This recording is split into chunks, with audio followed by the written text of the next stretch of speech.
saat ini banyak bank-bank mini ya, Amar Bank dan lain-lain. Nah, itu kira-kira Om bisa gak sih bersaing dengan bank digital kayak Bank Jago dan lain-lain? Kira-kira kalau MPLP. MLPL. Oh iya. MPLP itu apa? MLPL. MLPL. MLPL. MLPL. MLPL. Iya, betul. MLPL itu. Nah, MLPL itu kira-kira bisa nggak sih Om? Ada harapan nggak sih naik ke 600 tuh kira-kira? Nyangkut ya.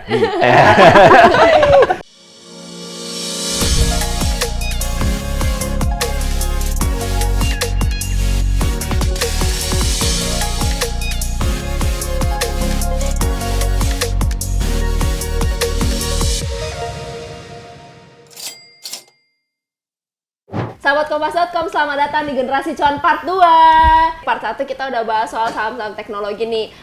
Terus di akhir part 1 juga kita udah sedikit menyinggung soal bank digital. Nah di part 2 ini kita mau bahas lebih dalam lagi kali ya untuk bank digital biar adil nih untuk para trader bank digital. Ntar iri, kok nggak dibahas sih bank digital? Gue kan kepo gitu ya. Tadi kita teknologi mulu soalnya. Iya, ini masih bersama Om Ben, full time trader yang sedang lagi trading. Dia lagi trading. Dan juga CEO Harap cari cuan. pas banget nih kita ini lagi trading nih. Seperti yang kita ketahui untuk para yang udah lama lah berkecimpung di persahaman, kita mengetahui Bapak Lo Keng Hong lah ya. Betul. Tokoh Bapak saham lah istilah kata. Bapak saham, Apapun betul. yang Bapak Lo Keng Hong sampaikan ntar banyak yang ikutin gitu saran dan masukannya. Nah, Pak Lo Keng Hong sendiri kan sempat mention kalau misalnya saham teknologi, saham digital belum beliau sentuh karena merasa fundamentalnya belum kuat. Tadi juga sempat di part 1 sempat di-mention juga kan sama Om Ben kalau ya pilih yang fundamentalnya kuat kalau lagi kondisi ekonominya sekarang kayak gini gitu loh. Nah, kalau misalnya bank digital sendiri bagaimana nih fundamentalnya? Kan tadi kita udah bahas di part 1 ya teknologi. Kalau bank digitalnya sendiri bagaimana? Tadi seperti yang saya jelaskan ya, seperti saham teknologi, kita bank digital ini kita harus memilih juga yang punya ekosistem yang bagus, yang cakupannya luas. Jadi kan begini, semua bank tuh kan akan jadi digital kan pada akhirnya ya, karena mungkin cita-citanya ke sana. Cuman ada yang sudah terlaksana, ada yang sudah membuat perencanaan secara real, ada yang hanya berencana, ya kan begitu kan, berencana. Nah itu yang mesti kita pertimbangkan untuk berinvestasi. Sekali lagi, pilihannya harus yang ekosistemnya luas. Ya, yang benar-benar kerjasamanya itu luas. Dan buat saya kalau kembali ya sama seperti saham teknologi, timingnya itu bukan sekarang, momentumnya itu bukan sekarang. Teknologi dan digital ini mirip konsepnya, ya mirip konsepnya. Tapi kembali lah ya, tahu teman-teman memang mau memilih ya, saya mau berinvestasi ya, pastikan teman-teman mengerti memilih bank yang benar-benar ada ekosistemnya. Ya, itu aja. Nah, Om, ngomong-ngomong soal bank digital kan saat ini banyak bank-bank mini ya, Amar Bank dan lain-lain. Nah, itu kira-kira Om bisa gak sih bersaing dengan bank digital kayak Bank Jago dan lain-lain? Kalau ngomong bisa atau enggaknya ya tentu saja mereka harus membuat sebuah jaringan ekosistem. Kita ngerti Bank Jago ini kan memang ekosistemnya cukup bagus ya, Bank Jago Arto ini. Nah, kemudian ada lagi kan BBHI ya. Itu kan ekosistemnya bagus ya, dimiliki media juga. Ya, jadi benar-benar ya leader-leadernya ini kenapa bisa survive dan berkembang ke depannya ya karena mereka memang memiliki sebuah ekosistem, sebuah networking yang sangat bagus. Nah, sedangkan bank-bank lain ini harus bekerja keras. Ya, dari segi apa mungkin dari pendanaan juga ya. Karena kan jelas pendanaan dan relasi kan. Kalau ada yang menyuntik dana besar, kemudian ada pembeli di sana, investor di dalamnya, seperti itu. Kan setauku Bank Amar, Bank Victoria, Bank Neocommerce itu kan udah right issue ya. Nah kalau misalnya melihat bank-bank mini ini tuh pada bermanuver yaitu right issue, apakah bisa jadi salah satu sentimen pesaing nih untuk bank digital juga nih? Right issue itu apa ya? Nah, right issue tahu nggak? Tahu nggak nih Ken? Enggak. Nah, jadi teman-teman mungkin banyak yang belum tahu juga right issue adalah kita kalau memiliki sebuah saham ya, seperti misalnya BEVIC ya. Kita punya BEVIC, kemudian BEVIC berencana right issue. Jadi BEVIC ini akan memberikan kupon kepada para pemegang saham yang sudah punya sahamnya ya. Misalnya ya, Niken punya BEVIC ya. Terus BEVIC ada right issue dan Niken menyimpan BVIC ini sampai ke tanggal ada come date dan ex date-nya, right issue. Ya, jadi di tanggal tersebut kalau Niken masih simpan, Niken akan dapat kupon. Kupon right issue. Nanti di portofolio Niken akan ada misalnya BVIC ya, BVIC dash R. Ada R-nya belakangnya. Nah, R itu kupon. Itu kita bisa tebus.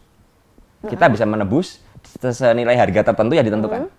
Jadi kasarannya perusahaan itu menawarkan kepada para pemegang saham, mau nggak kalian menginjek dana lagi.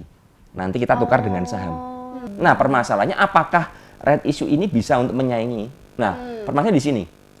Right issue itu diadakan itu supaya perusahaan memiliki dana tambahan, dana ekstra. Ya, dana ekstra yang masuk. Jadi kita semua ini pemegang yang menebus right issue, kita menyetorkan dana lagi. Kita menyetorkan dana ke perusahaan tersebut. Nah, permasalahannya adalah harus ada yang namanya standby buyer.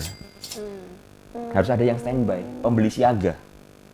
Seandainya apa? Seandainya ini kan nggak mau nebus. Right issue-nya harus diserap oleh standby buyer. Nah, kalau standby buyer-nya ini memang memiliki rencana yang strategik, ya seperti itu ke depannya, ya maka bisa bersaing. Tapi kalau enggak ya hanya seperti kita ini investor menginvestasikan ke perusahaan aja. Dananya ya terserah perusahaan. Tapi kalau ada standby buyer yang memang strategik ya dengan strategik seperti itu, mereka bisa drive ke arah mana? Seperti itu kalau soal right. Jadi apakah bisa bersaing? Tergantung strategic movement-nya bagaimana ke depannya. Kalau hanya cuman dapat right issue bisa macam-macam, bisa untuk bayar utang, bisa untuk bayar apa? Aku penasaran sih, Om Ben tuh pernah loss berapa banyak sih Om selama jadi trader ini? Banyak, loss banyak. Ya, banyak ya kalau di atas 100 pernah nggak? Lebih. Wow. Lebih. Kalau di total di atas 1. Di atas nangis sih kalau aku kayak gak tahu sih. Menangis rekening kita. Cuman yang perlu dimengerti begini. Dana yang saya dapat karena saya dulu berawal dari 100 juta ya sebelum pandemi itu Maret 2020. Kemudian karena marketnya rebound kenceng, akhirnya dana kan saya bisa kelola dengan baik, bisa jadi M. Jadi ya saya menganggap loss itu berarti saya kehilangan profit saya aja. Karena kan modal saya kan hanya 100 jutaan. Oh iya betul. Begitu. Jangan punya 1 M terus dihilangkan. Nah, kalau 1 M hilang semua ya stres. Kenapa nggak stres? Karena hanya ya udah berarti profit saya berkurang gitu aja. Iya, kalau dari profit mah ya sih. 1 M keren ya. hilang semua mah nggak keluar kamar setahun. Om ngomong-ngomong nih, Om Ben kan sudah lama ya. Om jadi trader tuh berapa tahun berarti? Saya sebenarnya belum lama. Saya trading itu dari tahun 2017. Udah lama sih, itu udah lama. 5 tahun. Bikin berapa tahun nih? Baru kemarin 2 hari. Ini kan baru 2 hari. Cuman gara-gara ini. Karena kerjaan ya. Oke. Bagus. Nah, Om bisa kasih tahu gak sih buat kita nih trader yang baru strategic plan-nya biar bisa kayak Om Ben nih? Tentu saja teman-teman gini, yang saya mau luruskan dulu ya. Kalau sudah ngomong begitu ya, pasti biasanya akan pingin sukses. Iya, benar. Kan gampang. Bagaimana cara kaya instan ya? Mau Google. ikut si A, si B, si C, ya, si D yang sudah mungkin flexing ya begitu ya dengan mobil mewah dan lain sebagainya. Orang kan cenderung pingin kaya instan. Makanya kan banyak sekali yang jadi penipuan-penipuan, scam-scam seperti yang terakhir kasus ya kita lihat ngerti ya. Nah ini menurut saya teman-teman harus mengerti dulu mindsetnya. Dimana untuk mencapai kesuksesan dalam trading ya atau berinvestasi kita membutuhkan yang namanya belajar. Ya belajar selangkah demi selangkah dan ini membutuhkan waktu yang tidak cepat ya, tidak instan. Harus belajar, harus berkomitmen untuk belajar. Saya pun waktu dulu saya bisa cerita bahwa saya 2017, 2018 saya nggak pernah profit. Tidak profit. Jadi hilang terus. Tidak profit. Tapi yang perlu digarisbawahi, saya menggunakan modal yang sangat terukur. Jadi saya udah menyiapkan uang sekolah. Uang sekolah maksudnya? Iya, uang untuk belajar. Belajar sahamnya. Belajar saya kan beli kan pakai duit ya, bukan pakai angan-angan gitu kan, enggak. Nah, Bukan sekolah SMP, bukan. Sekolahnya di sekolah di market ya, di market di pasar modal itu. Misalnya begini, Niken. Sudah siap hilang uang berapa untuk belajar? Misal 1 juta. 20.000 lah. Nah, kalau 20 nggak bisa beli saham. Nggak bisa ya. Misalnya 1 juta. 1 juta. Ya, untuk belajar ya pakai 1 juta aja. Yang dicari adalah bagaimana kita belajar untuk menemukan mempelajari ritmenya seperti ini. Oh, saham tuh belinya begini, selnya begini, belajar teknikal. Dalam arti gini, kalau memang teman-teman pingin jadi kan ini sekarang kan waktu masa pandemi ya, sekarang udah mulai nggak mungkin. Di masa pandemi cita-cita yang pertama adalah full time trader. Iya.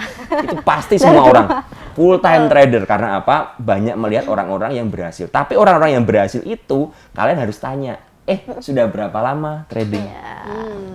Udah rugi berapa? Udah rugi berapa? Perjalanannya bagaimana? Itu yang perlu ditanyakan, bukan ujuk-ujuk kaya gitu ya. Iya, nggak ada yang gini. Kekayaan yang instan itu juga akan cepat hilang. Yang tadi saya bilang ya, Bank Mini naiknya kencang ke atas, turunnya juga kencang. Instan, oke. Nah, ada lagi tuh dulu saham-saham obat-obatan, ya saham obat, Farmasi. ya. Farmasi. Teman-teman sadar nggak? Farmasi sekarang harganya kembali di titik sebelum naik. Kembali. Saya barusan ngecek tadi Inaf, tuh harganya 1.000 sudah. Tertinggi itu sekitar 5.000 atau 6.000 something. Inaf itu. Gara-gara pandemi itu. Ya pandemi yang vaksin-vaksinan itu, yang suntik-suntikan begitu kan. Iya. Puncaknya kan Bapak Presiden kita divaksin waktu itu kan, dan itu titik di mana sahamnya ARB pertama kali, turun pertama kali, dan kemudian 12 kali ARB, pada nggak bisa keluar. Jadi yang KF, yang paling leadernya itu KF, dari tertinggi 7.500, kemudian turun sampai 4.000-an, dan sekarang juga udah 1.000-an. Udah kembali ke titik di mana awalnya. Nah itu yang mesti kita mengerti. Jadi kalau teman-teman itu di dalam trading ini mencari sesuatu yang instan, itu salah besar. Iya. Kalian akan kehilangan banyak aset kalian. Tapi kalau kalian memang mau belajar dengan benar ya, belajar dengan dana terukur, saya percaya suatu saat kalian bisa sukses. Hanya butuh waktu aja dan kesabaran. Itu Seperti dia, itu. sahabat kompas.com ya, butuh proses dan belajar. Nah, ini ada yang mau nanya nih Om Ben dari teman-teman kru nih, soalnya dia juga baru belajar investasi karena mau ngelamar Niken. Aduh, mau ngelamar Niken nih. Tuh kan. Halo semuanya, balik lagi. Kamu Duduk sini. Kamu lagi. Jadi gini Ben, sebelumnya ini kan Mas bahas salah saham nih. Deketin dong Oke, ya. salah. Deketin dong. Sebelum aku baca di kompas.com di kanal Money itu tentang ekonomi, tentang saham segala macam, sebelum itu aku sampai sekarang tuh suka saham sama Niken. Suka sama Niken atau suka sama Suka saham. Salah paham. Salah paham. Oh, salah paham begitu. Oke. Ya. Tapi semenjak aku sering baca terus dengerin obrolan tadi, ini kayaknya bukan Om Ben. Kenapa? Mirip Opa. Iya nggak sih? NCT Dream. Mungkin. Oh, Bisa jadi. kita sambut personil NCT Dream. Kan? Iya. Ya jadi gini Om, ketika aku suka baca kan, terus aku juga wah kayaknya harus dulu tuh aku sempat mikirnya masih kolot loh Om. Bagi aku tuh orang kaya kalau nggak kerja paling pesugihan gitu ya kan. Warisan ya. Kalau enggak warisan ujung-ujungnya kan. Oh tapi ternyata enggak lah, semenjak aku suka baca berita terutama di kompas.com ya kan. Oh ternyata adalah masalah trading, terus ada membahas tentang saham segala macam kayak gitu. Nah aku sedikit paham tentang mau nanya nih. Ya, boleh silakan. Tadi kayaknya tuh Opa Ben ya kan. Opa Ben. Opa Ben tuh udah ngerasain asam garam lah ya, kayak lagu tuh asam garam. Nah, kira-kira kalau MPLP MLPL. oh iya. MPLP itu apa? MLPL. MLPL MLPL. Iya, betul. MLPL itu, nah MLPL itu kira-kira bisa nggak sih Om?